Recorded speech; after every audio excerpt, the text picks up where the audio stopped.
Sponsored content is something that's been around for as long as we've had media that need paying for. If you've ever watched a television infomercial or read a special advertising section in a fashion magazine, you too have consumed a bit of sponsored content, lately referred to as native advertising. And as the news industry continues to struggle for dollars, you will no doubt be seeing more and more native advertising alongside the news. This is potentially dangerous territory, as sponsored content is often made to resemble actual content as much as possible. Steve Rubel is Chief Content Strategist at Edelman, the global public relations firm. He's authored a new report addressing these very murky public relationships. Remember the uproar earlier this year over a sponsored post about Scientology on the Atlantic website? Rubel says he knows why that native advertising puff piece was so jarring. It was in the wrong environment. We had this self-serving, positive piece that was next to very thoughtful debate, scholarly sometimes, discourse, and it just wasn't the right fit.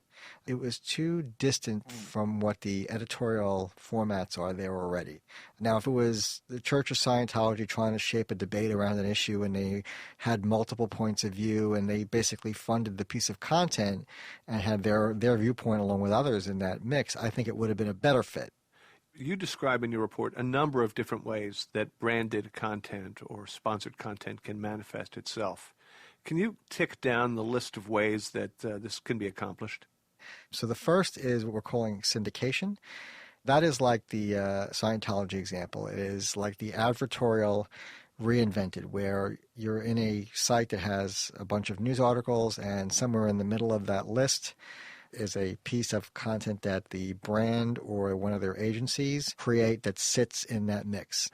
We're not sure about the long-term viability of that particular format. We think that people will skip over it. They see a piece of sponsored content, that might mean don't read. The second we're calling integration, and that's the product placement format that worked on TV reinvented for the web. We've had one publisher say, we do a list of 10 things you need to know about today. Number 11 could be from you, the sponsor. It's ideally created in the spirit of what's already on that site. BuzzFeed is one of the more advanced companies here. Their entire business model is to create these mini-sponsored listicles, if you will, list articles. There's a third category of paid content, paid co-creation. What's that? That's actually the cleanest one. That's where a media company wants to have a vertical in an area, say about the future of business or about family travel, but they don't have the money to cover it. So they will create a special section that isn't just a one-off, but would live on a regular basis. The marketer basically commits to some degree to fund that. The media company commits a editorial person to that section that the sponsor has no dialogue with. They are just creating content in that sector, say on the future of business. We liken it to a baseball stadium where a sponsor comes in and acquires naming rights for 10 years, and it's the most expensive of the approaches, but it's also probably the most idealistic one because there is a equal win for all three parties involved if it's done well. I had a sickening experience recently where I appeared on HuffPost Live, the web TV version of Huffington Post, and the subject was car advertising or something like that. Today we're continuing our conversation on luxury, and we're talking to some experts and veterans of the marketing and advertising world about reaching different audiences abroad. Joining us in our Google Hangout, we have Bob Garfield, author of Can't Buy Me Like and host of NPR's On Media and writer for Media Post. David Kiley, editor-in-chief of AOL Autos.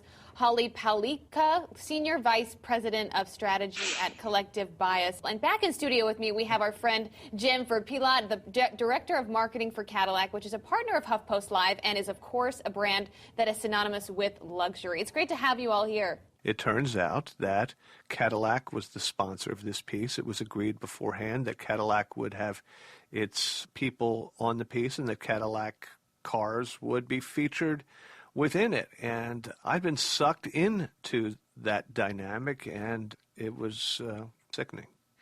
All the more reason why having this discussion around ethics is important.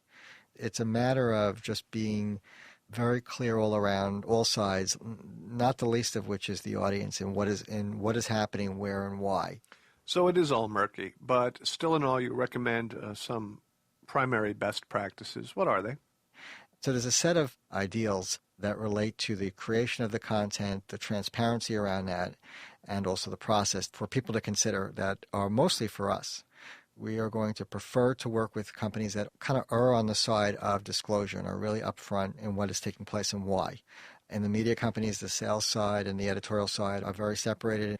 We are going to separate the parts of our business. So we're going to make sure that people who are working with journalists day to day are not also negotiating paid media buys.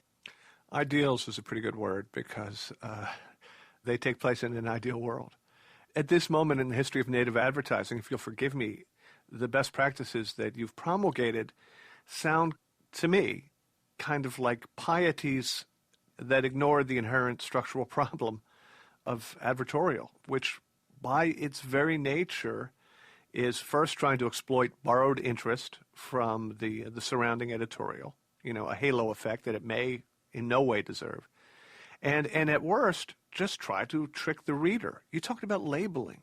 That is such a classic example of why this may be an insoluble problem.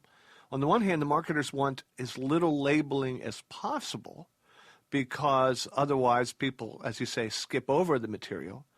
And the media are conflicted because they want to accommodate the marketers and make the sale, and therefore they use just enough disclosure to offer sort of plausible deniability, but still make it very easy for readers to be confused, to trick them, in effect.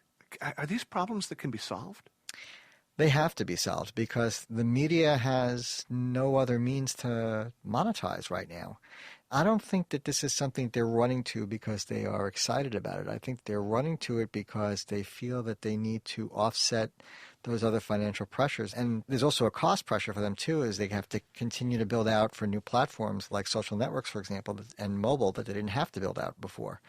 So the solving of this issue is primarily a publisher problem, but we believe that marketers and the public need to also be equal parties to this discussion because what we all want to see is a viable press that continues to do what it's done for hundreds of years, but maybe finds a way to borrow the best of what has worked on social networks and search engines as a business model. People there seem to know that those kinds of ads are what's required to support a free service. I feel like it's in everybody's best interest to somehow make this work if we want to see a viable free press. Steve, thank you very much. Thank you, Bob. Steve Rubel is Chief Content Strategist at the global PR firm Edelman.